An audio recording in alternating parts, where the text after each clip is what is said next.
Hello beautiful people, today I finish reading this book and it's made me cry.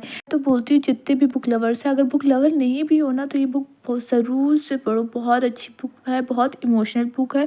सो मैं आपको ना इसकी story share करती हूँ। So there is a girl whose name is Julie and a boy whose name is Sam.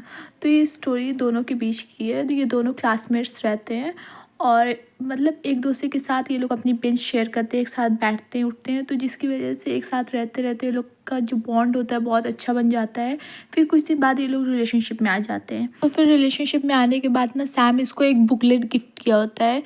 तो वो booklet actually दो pair में होता है, लेकिन एक पेयर कोई और ख़रीद लेता है, जिसकी वजह से सैम एक ही बुकलेट ला के उसको देता है।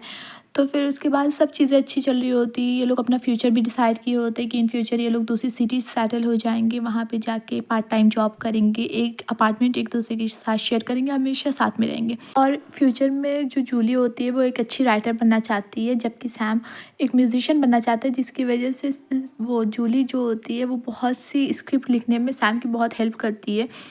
तो बोलते हैं ना कि जब हर चीज़ अच्छी चलती है तो फिर कुछ ना कुछ बुरा हो जाता है। लाइफ हमारे हिसाब से नहीं चलती, हमारे अकॉर्डिंग लाइफ नहीं चलती है। तो फिर एक दिन ऐसे ही जूली कहीं से आ रही होती है, तो ये सैम ने बोला होता है कि मैं तुम्हें पिक कर लूँगा, लेकिन सैम पार्टी में चला जाता है और वो भूल जाता है, जिसकी वजह से जूली उससे नाराज़ होकर अपने खुद से ही बस स्टैंड पे चली जाती है। तो फिर वो उसके पीछे पीछे कार से आता है, तभी उसका एक्सीडेंट हो जाता है और उसी टाइम उसकी डेथ हो जाती है। जब ये बात जूली को पता चलती है तो उसको बहुत मतलब यकीन नहीं होता है कि सैम की डेथ हो गई है, और वो इस चीज़ को एक्सेप्ट करने के लिए तैयार नहीं होती। इसीलिए वो इसके फ्यूनरल पे भी नहीं गई होती है, उसको गुड बाय भी नहीं करती, ना ही कोई बुके वुके उसके घर कुछ भी नहीं भेजती है। ऐसा लगता है ये जूली डिसअपेयर हो गई है सैम के साथ। वो हमेशा अपने रूम में बंद रहने लगती है, स्कूल बंक करती है, स्कूल जाना छोड़ देती है। फिर एक दिन वो सोचती है कि अगर मैं ऐसी ही रहूँगी तो फिर मैं इन सब चीज़ों से निकलूँगी कैसे। तो इसलिए वो सारी चीज़ें जो बुकलेट सैम उसको दिया होता है, सैम की शर्ट, सारी चीज़ों को कलेक्ट करके एक बॉक्स में रखती है और ले जाके डस्टबिन में फेंक देती है। तभी उसको रियलाइज़ होता है कि उसको सैम को गुड बाय बोलना चाहिए। तो फिर वो उसके ग्रेव पे जाने के लिए ना वहाँ से निकलती है। जैसे ही वो ग्रेवयार्ड के पास पहुँचती है ना, तो उसको बहुत घबराहट होने लगती है। उस टाइम हल्की हल्की बारिश हो रही होती है, तो वो वहीं पे रोड पे लेट जाती है। तो पता नहीं क्या उसके दिमाग में आता है ना कि वो फ़ोन निकाल के सैम का नंबर डायल करती है और कॉल लगा देती है। उसको तो पता था कॉल रिसीव नहीं होगी, लेकिन सडनली कॉल रिसीव हो जाती है। और जो कॉल रिसीव करता है ना वो कोई और नहीं, सैम ही होता है, जिसकी आवाज़ सुन के जूली बहुत शॉक होती है। उसको यकीन नहीं होता है कि ये सैम है, कैसे वो आ सकता है। वो ये सब सवाल उससे पूछती है, लेकिन वो बोलता है अभी इसका टाइम नहीं है, मैं तुमको बाद में बताऊँगा। तो जूली बोलती है मुझे यकीन नहीं होता है। तो सैम बोलता है ठीक है, तुम मेरे घर जाओ, मेरे रूम में जाओ, वहाँ पे तुम्हारे लिए एक प्रेजेंट पड़ा हुआ है। तो जूली उसके घर जाती है तो देखती है उसके टेबल पे कुछ भी नहीं है, उसके सारा सामान जो है एक बॉक्सेस में करके रखे हुए हैं। तो वो सैम को बताती है, तो सैम बोलता है ठीक है बॉक्स चेक करो, मे बी बॉक्स में हो। तो बॉक्स जब चेक करती है तो उसमें एक और बुकलेट उसमें पड़ा होता है।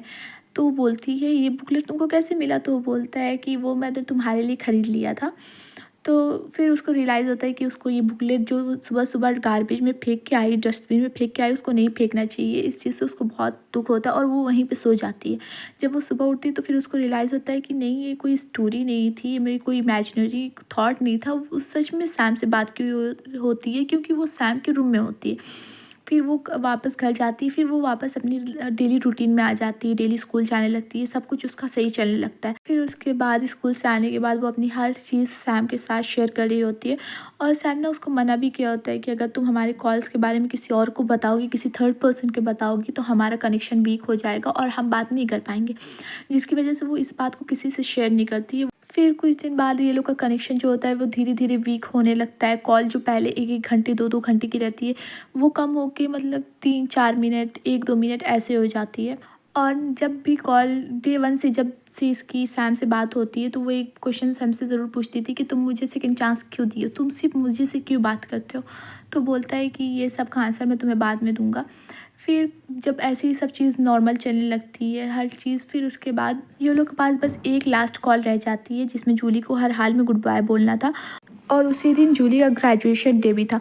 तो वो ग्रेजुएशन सेरेमनी से जैसे ही वापस आने लगती है तो उसका फ़ोन किसी से टकरा के गिर के टूट जाता है, जिसको देख के वो बहुत परेशान हो जाती है। उसको लगता है कि अब वो सैम से बात नहीं कर पाएगी। वो कार ड्राइव करके शॉप पे जाती है, लेकिन उस टाइम रात को बहुत देर हो चुकी होती है, जिसकी वजह से सारी शॉप्स बंद हो चुकी होती हैं। तो फिर उसको समझ नहीं आता वो क्या करे। वो बेरली का एक फील्ड होता है जिसमें सैम इसको लेके गया होता है, वो वहाँ पे जाती ताकि वो वहाँ पे सैम से बात कर सके, लेकिन वहाँ पे भी उसका कनेक्शन नहीं मिलता, जिसकी वजह से उससे बात नहीं होती है। तो फिर जूली सोचती है कि ठीक है, अगर सैम को मैं अपने अलावा किसी और नंबर से कॉल करूँगी तो कॉल नहीं लगेगी, लेकिन अगर मैं सैम के नंबर से करूँ तब तो कॉल लग जाएगी। तो फिर वो जल्दी जल्दी सैम के घर जाती है, उसका फ़ोन ढूंढती है और उसके फ़ोन में से उसकी सिम निकाल के अपनी सिम लगा के कॉल करती है, तो कॉल रिसीव हो जाती है। जाके वो सैम से लास्ट टाइम बात करती है। और तो सैम बोलता है, जूली मुझे लगा था तुम कॉल नहीं करोगी, लेकिन तुम करी हो। तो फिर वो अपना सारे इंसिडेंट बताती है कि उसका फ़ोन ऐसे ऐसे टूट गया था। तो फिर बोलता है कि ठीक है जूली, अब गुड बाय बोलो। तो जूली गुड बाय बोल देती है, जो कि उसके लिए बहुत हार्ड होता है। फिर सैम उससे बोलता है कि ठीक है, मैं तुमको एक लास्ट बार वापस से कॉल करूँगा, लेकिन तुम कॉल रिसीव मत करना, और इसके बाद हमारा कनेक्शन हमेशा के लिए ख़त्म हो जाएगा।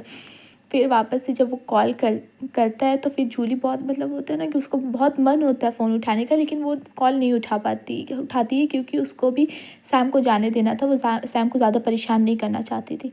तो फिर ये लोग की कॉल ख़त्म हो जाती है। जैसे ही वो कॉल रखती है तो फिर उसके फ़ोन में एक वॉइसमेल आती है। जब वो वॉइसमेल सुनती है तो उसमें सैम बताता है कि तुम हमेशा मुझसे पूछती थी कि मैं तुम्हें सेकंड चांस क्यों देना चाहता था। तो इसका रीज़न ये था कि मैं तुमको खोना नहीं चाहता था। मैं ये नहीं चाहता था कि जूली मुझे भूल जाए हमेशा के लिए। कि तुम मुझे याद करो, कुछ मिनट के लिए याद करो, वही मेरे लिए बहुत काफ़ी है। और मैं तुमसे बहुत प्यार करता हूँ। मैं इतना सेल्फिश नहीं बन सकता कि मैं तुम्हारी लाइफ बर्बाद कर दूँ।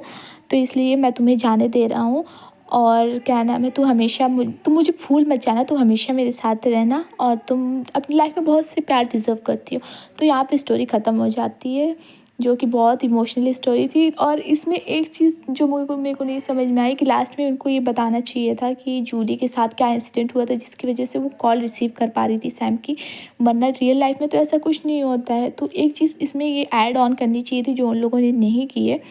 ओवरऑल स्टोरी तो बहुत अच्छी थी, हर कोई पढ़ना। Okay, meet you in next video guys, bye.